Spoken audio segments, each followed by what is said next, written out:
дотор байранд сурдаг хүүхдийн нэг давуу тал нь сургалтанд их төлөв анхаарна. За багш нарын өөрсдөө бас сургалтанд анхаарч давтлах хийлэгдэг. Ийм сургуулийг хайгаад ингээд дахин эмпати сургуулийг олсон.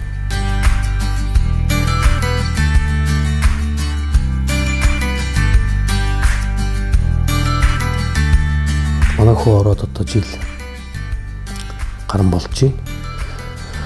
Орохдоо бол ээжээс ааваас холдож үзээгүй л хүүхэд байсан.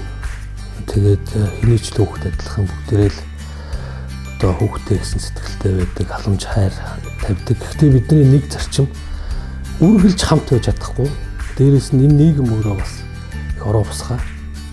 Тийм учраас багад нь бие даалгах хэрэгтэй гэж одоо нэлээ ятгалаг ухуулах сурталчилгаа хийж ингээд ороо усны үр дүн бол гарч ирсэн.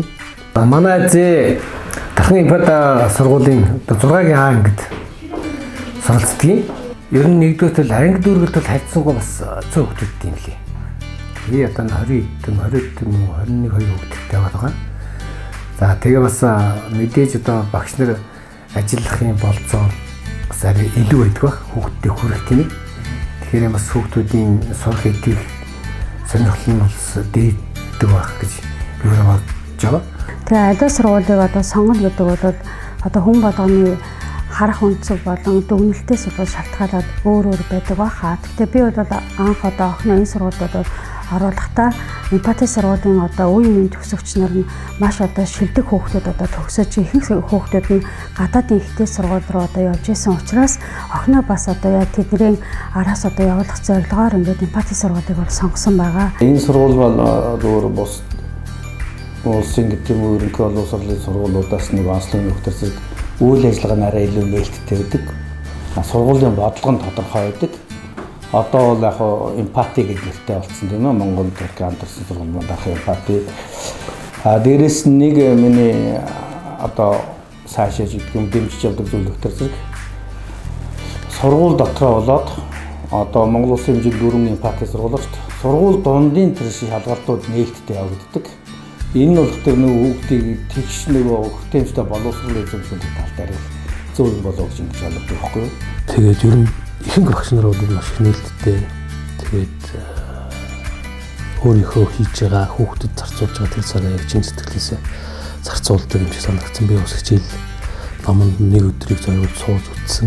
За ингээд охин маань бол энэ одоо эмпати сургуульд одоо суралцсан нэг жилийн хугацаа болон яг өмнөх одоо ерөнхий боловсролын одоо сургуульд тэ суралцж байсан одоо өмнөх үетэй одоо харьцуулахад миний охин бол нэг жилийн хугацаанд үнэхээр их өөрчлөгдөж бүр одоо үнэхээр дотроосоо гэрэлтэж одоо цэцэглэж байсан. Тэгээд эндээс би ямар дүгнэлт хийсэн бэ гэхээр эмпати сургуулиудад ер нь хүүхдийн ингээд дотоод ертөнцийг одоо нээж тэ хүүхдийг одоо үе тэнгийнхэнтэй болон одоо нийгэмтэй харилцах харилцаанд одоо илүү төлхөө сургаж чадж байна гэдгийг бол би охиныхоо одоо яг бодит байдал дээрээс бол харж ирсэн. Олон хэл үздэг, спорт, урлагаар сайн саяын одоо тэгсэн маа саяын манай охин гэдгээр гадаад яваад ирсэн. Англи хэлийг одоо орчуулагчгүй бие дааж яваад ирсэн.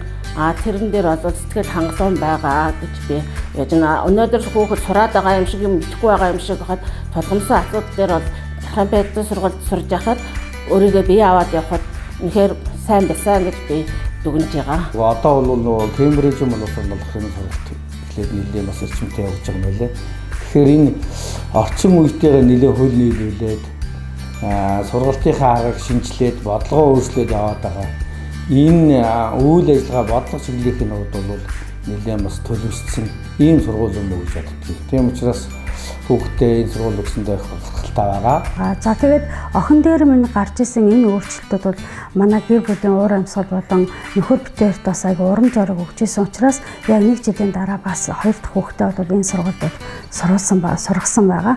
Тэгэхээр мэдээж өнөөдөр бидний амьдрал тэ одоо төрийн албан хаагчийн хувьд бол тийм их мөнгөтэй улсууд биш гэдгийг бол бүгдээрээ бол мэдж байгаа. Гэхдээ өнөөдөр ээж аав хүмүүсийн одоо гол зорилго нь юу вэ гэхээр хүүхдээ аягүй сайн хүн болоосоо тэр бүгдээрээ л гадаад руу яваасаа мундаг байгаасаа эх орондоо ихийг бүтээгээсэй гэж бол боддог байгаа.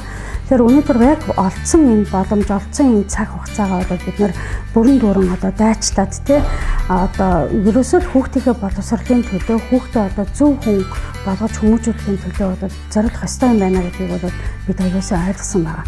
Ер нь бол ихэнх эцэг эхчүүдэд хэлэхэд хүүхдүүдэд гадаад явуулна л гэдэг. Яг үүндээ бол бид нэр гадаад руу хүн явахын тулд одоо ямар шалгуурыг хангасан байх ёстой юм бэ? Одоо яаж явах юм бэ гэдэг арга замыг бол бид нэр өндөө бол мэдтгүү. Гэтэл дархан эмпати сургуулиудад яадаг вэ гэхээр энэ бүх боломж болцоог бол олгож эцэгхийн зүгээс юу хийх ёстой, хүүхдийн зүгээс юу хийх ёстой, сургуулийн зүгээс юу хийх ёстой тий энэ бүхнийг одоо яг тодорхой хуваарлаж бүгдээрэнд нь одоо хийх гүйцэтгэх одоо ажлыг нь одоо яг бүр ойлгуулж өгдгөр айгүй онцлог.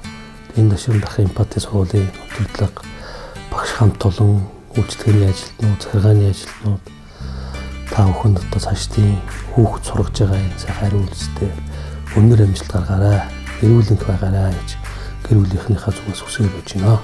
Тэгээ энэ хугацаанд одоо миний 2 хүүхдийг одоо энэ сургуульд амжилттай сайн сургуулж сурахад одоо бүх зүрх сэтгэлээ одоо зориулж яадаг энэ дархан эмпати сургуулийн нийт багш нартай бол маш их баярлаж байна.